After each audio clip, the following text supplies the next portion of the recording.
Hello friends, how is the जोश. I hope you are doing good. सगळ्यांची प्रिलिम्सची तयारी चांगली सुरू आहे येणार राज्यसेवेची. आणि जे यू पी एस सीवाले आहेत त्यांचा जोश नक्कीच हाय असणार आहे. अर्थातच एम पी एस सीनं आत्ताच सिलेबस दिलेला आहे. आणि जसं की आपण ऑलरेडी डिस्कस केलं होतं जेव्हा रिटर्न पॅटर्न झाला होता तेव्हा, की एम पी एस सी काय करेल की जशाला तसा यू पी एस सीचा कट कॉपी पेस्ट करेल आणि जिथं जिथं शक्य असेल तिथे विथ रेफरन्स टू महाराष्ट्र करेल. पण यात मात्र फक्त एकच थोडं सरप्राईज मला असं वाटलं की फक्त एकाच ठिकाणी म्हणजे जी एस पेपर 1मध्ये हिस्ट्रीमध्ये जे आर्ट अँड आर्किटेक्चरच्या नंतरचा पॉईंट आहे की bhakti movements and its philosophy with respect to saint movement in Maharashtra, फक्त एकच एवढीच गोष्ट त्यांनी ॲड केली. अदरवाईज जशाला तसा कट कॉपी पेस्ट केला. राईट. मला असं एक्सपेक्टेड होतं की जिथे जिथे महाराष्ट्राचं जिओग्राफी असेल किंवा महाराष्ट्राचा आपण पंचायत राजची सिस्टीम असेल किंवा महाराष्ट्राची इकॉनॉमी रिलेटेड काही गोष्टी असेल तर तिथं थोडं थोडं विथ रेफरन्स टू महाराष्ट्र म्हणून काहीतरी ॲड करतील. जसं की त्यांनी आत्ता जो पॅटर्न आहे मेन्सचा त्याच्यामध्ये बऱ्याच ठिकाणी मेन्शन केलेलं आहे, पण तसं काही झालेलं नाही आहे. पण मला का कुणास ठाऊक पण मला हातून असं वाटतं की कदाचित हा परत रिवाईज करतील तो सिलेबस. जर पहिल्या एक्झामला नाही झाला तर 24मध्ये रिवाईज करून त्यात प्रत्येक ठिकाणी जिथं जिथं शक्य असेल तिथे विथ रेफरन्स टू महाराष्ट्र करून महाराष्ट्र स्पेसिफिक गोष्टी वाढवतील. पण सध्या पुरतं येणाऱ्या 23च्या एक्झामसाठी हा सिलेबस असाच राहील असंच वाटतं.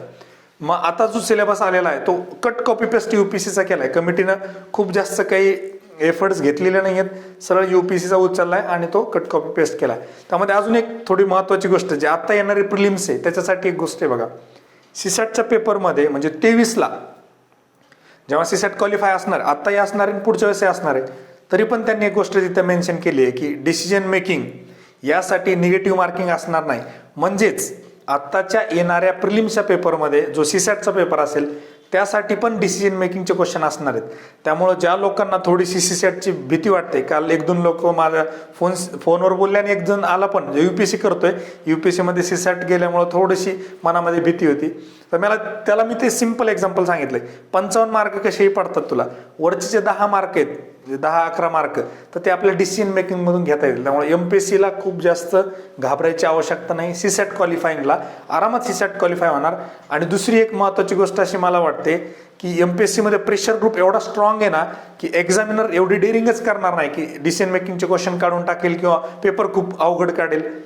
दुसरं कारण एक असं आहे की जेव्हा UPSCमध्ये सीसॅट क्वालिफाय झाला तेव्हा पोरांनी मुवमेंट करून तो सीसॅट क्वालिफाय झाला होता. त्यामुळे UPSCचा विद्यार्थ्यांना थोडासा राग होता, त्यामुळे कदाचित त्यांनी अवघड करायचा प्रयत्न केला असेल.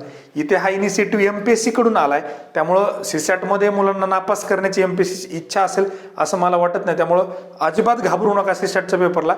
निश्चितच तयारी करा, कॅज्युअली घेऊ नका.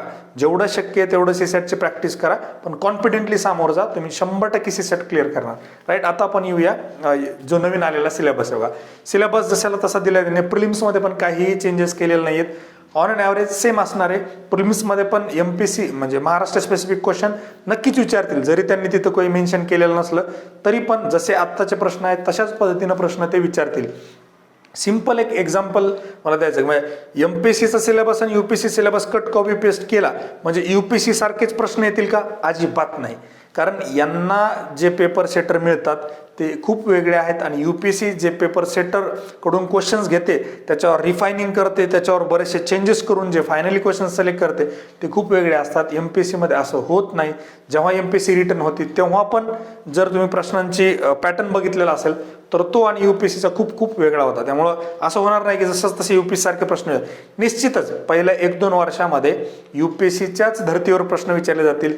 काही प्रश्न कट कॉपी पेस्ट UPSCचे पण होतील, त्यात काहीच डाऊट नाहीये. पण कम्प्लिटली UPSCचं पॅटर्न राहील का? अजिबात नाही, असं मला तरी पर्सनली वाटत नाही. मग आता आपण थोडंसं स्कीम ऑफ एक्झामिनेशन करूया. प्रिलिम्सचं त्यांनी ते 6-7 पॉईंट जे काय दिलेत ते सीसॅटचे सेमच ठेवलेत. आता रिटर्नमध्ये काय आहे की 2 पेपर असतात, एक मराठीचा आहे आणि एक इंग्लिशचा आहे.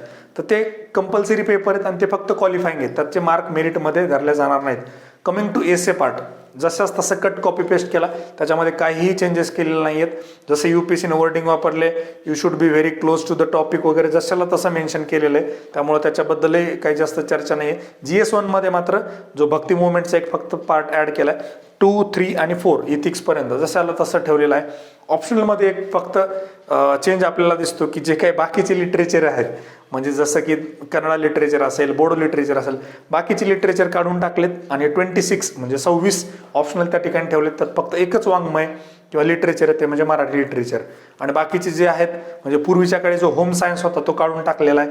पाली लिटरेचर आता UPSC मध्येच नाही आहे, त्याच्यामुळे MPSC मध्ये येण्याचा काही प्रश्नच येत नाही आहे, राईट. त्यामुळे जे काही ट्रेडिशनल आहेत, जिओग्राफी आहे, public administration, history, geography, political science, sociology, हे सगळे ऑप्शनल त्या ठिकाणी आहेत. तर त्यापैकी ऑप्शनल आपल्याला सिलेक्ट करता येईल, राईट. आता याच्यामध्ये जे लोक 23ची तयारी करतायत तर त्यांसाठी ऑप्शनल कसा निवडावा, मेन्सची तयारी कशी करावी, त्यासाठी आपण स्पेसिफिक लेक्चर सिरीजच घेऊया बघा. GS1ची तयारी, GS2, GS3, GS4, एसे किंवा ऑप्शनल कसा सिलेक्ट करायचा आणि काही ठराविक ऑप्शनलची पण तयारी कशी करता येईल MPSC साठी. आता त्याच्यात फक्त एक गोष्ट ब्लाइंडली फॉलो करू नका की तुम्ही म्हणताय की मी फक्त MPSC साठी UPSCचा क्लास लावतो आणि UPSCच करतो, असं होणार नाहीये बघा. UPSCला जे एक्सपेक्टेड आहे किंवा त्यांचे जे पॅटर्न ऑफ क्वेश्चन आहे तो थोडासा वेगळाच राहणार आहे. तो कम्प्लिटली MPSCला कोहरंट राहणार नाही, हे मी आत्ताच तुम्हाला सांगतो. जेव्हा पेपर येईल तेव्हा पण बघा तुम्ही. त्यामुळं MPSC करणाऱ्या विद्यार्थ्यांनी जे 23ची तयारी करतायत त्यांनी फक्त UPSCच्या क्लासवर रिलाय राहू नका. थोडंसं बेसिक स्टॅटिक सिम्पल टाईपचे क्वेश्चन पहिल्या अटेम्प्टमध्ये असतात किंवा पहिल्यांदा स्कीम किंवा पहिल्यांदा जेव्हा सिलेबस चेंज होतो. जर तुम्ही 2012ची मेन्स MPSCची जर बघितली असेल तर खूप साधे सिम्पल सरळ प्रश्न होते.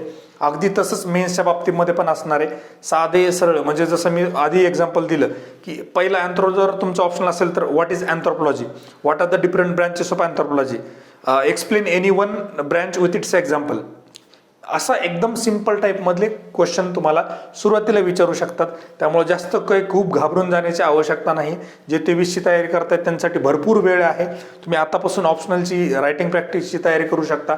जे लोक येणारी राज्यसेवेचे प्रिलिम्सवर फोकस करताय त्यांनी ही गोष्ट डोक्यातून बाजूला काढा. रिटर्न वगैरे झाला आता सिलेबस बघितलं, सगळं संपलं. आता येणाऱ्या प्रिलिम्सवर फोकस करा. पुढची मेन्स आहे आणि प्रिलिम्स आणि मेन्समध्ये 5 महिन्यांचा वेळ आहे, तो भरपूर वेळ आहे. त्याच्यामध्ये जर तुम्ही प्रिलिम्सची शाश्वती मिळवली तर तुम्हाला चांगले मार्क घेऊन मेन्समध्येच यावेळेस क्लास 1 किंवा काहीतरी क्लास 2 तरी मिळू शकते. कदाचित तुम्हाला रिटर्न देण्याची आवश्यकताही पडणार नाही. त्यामुळे त्याच्याबद्दलची निगेटिव्हिटी आता मनामध्ये आणू नका. आता जी आपली येणारी एक्झाम आहे त्याच्यावर फोकस करा.